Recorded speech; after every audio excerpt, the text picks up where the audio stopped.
Saturday, and the Experts program here on Power Talk Radio kicks off with Luis Alvarez. He's the CEO of the Alvarez Technology Group. Luis, welcome back. Thank you, Mark. How are you today? Doing pretty good. Have we all recovered from Car Week?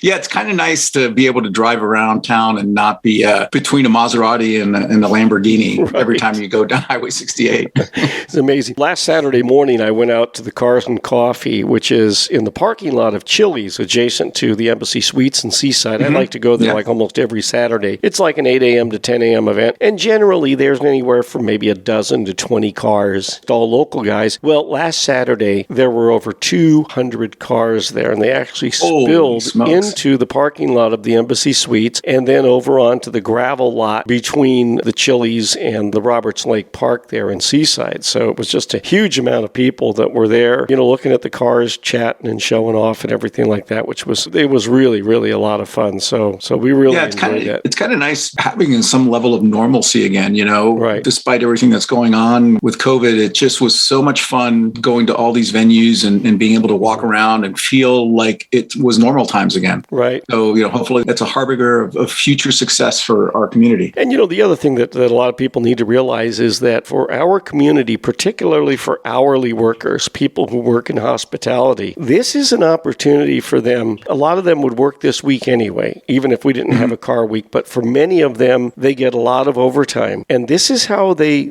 buy school clothes for their kids and shoes for their kids, and they're able to pay bills and so forth. This is a huge, huge economic input for the community. And for people who are, a lot of folks that work hourly and they're kind of towards the bottom of the wage scale, this is an opportunity for them to, stash some cash and replenish their savings as well, because a lot of people during the pandemic had to spend through everything that they had in savings to keep body and soul together. And I think a lot of times when people complain about these events, they forget about the folks who are so very dependent upon these events for their very livelihoods. And without them, they're on the precipice of disaster. So we always need to keep that perspective in mind and not, just only think about, this it's so noisy, it's smelly, it bothers me so much, I wish it would go away. It kind of helps to take a pause for a moment and think about all the people that really benefit from this and how important it is in their lives. Absolutely. I mean, it's not only is it the peninsula, we forget that Car Week also contributes, TOT, transit occupancy tax, to all the cities, marinas, Salinas, everywhere that people need to stay at because the peninsula just doesn't have enough room. That's correct, yes. Speaking of our community, let's go down to the Salinas Valley, and there's a story in Zocalo Public Square about the electrical leadership of the city of Gonzales, a little town of 9,000 off of Highway 101 in South County. And Gonzales is doing something really, really innovative with municipal power, and they've kind of been a leader in a number of areas. Let us know what they're up to. Yeah, so I've always been impressed with how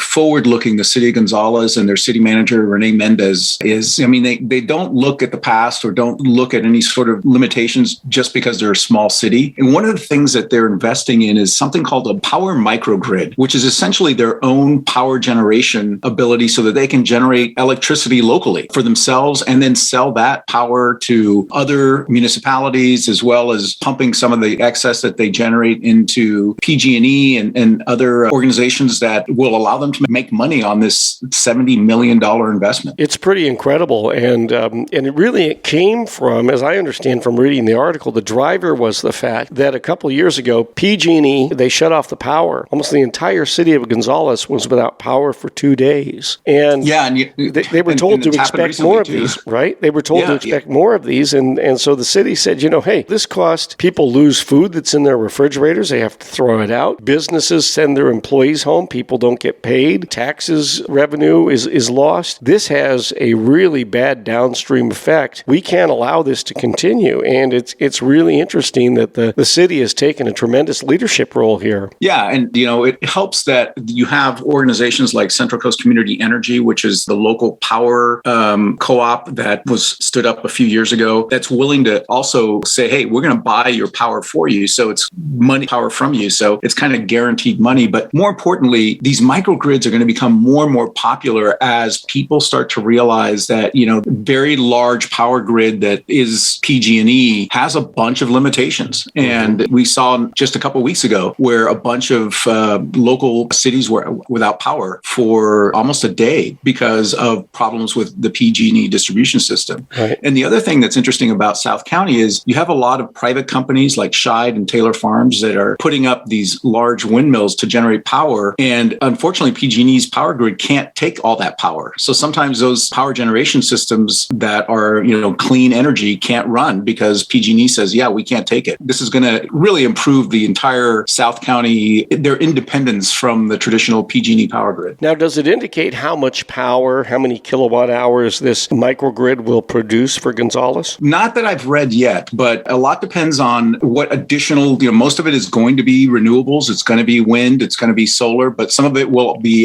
traditional gas-powered turbines, although they want to move away from those. So once it's done and starts generating power next year, we'll know more. Well, it's a fascinating thing that they're doing. And for communities like Gonzales that have the land around them, they're in the valley, they've got a lot of land out there. This makes a lot of sense. I don't know that you can develop microgrids in an area like the Monterey Peninsula unless maybe you want to put them out at Fort Ord. You could probably do that. There might be land out at Fort Ord you could use for that. But for the most part, cities like Monterey and Pacific Grove and Carmel are kind of out of luck. Yeah. And, that's unfortunate, but, they can also partner with other cities to invest in their infrastructure and developing microgrids where they can benefit from it as well. There you go. All right. Luis Alvarez, CEO of the Alvarez Technology Group, joining us here on Power Talk. Online, alvareztg.com, @AlvarezTG. That's the Twitter handle. Luis, the toll-free number for the I-Team. Give us a call at 866-78-I-Team. That's 866-784-8326.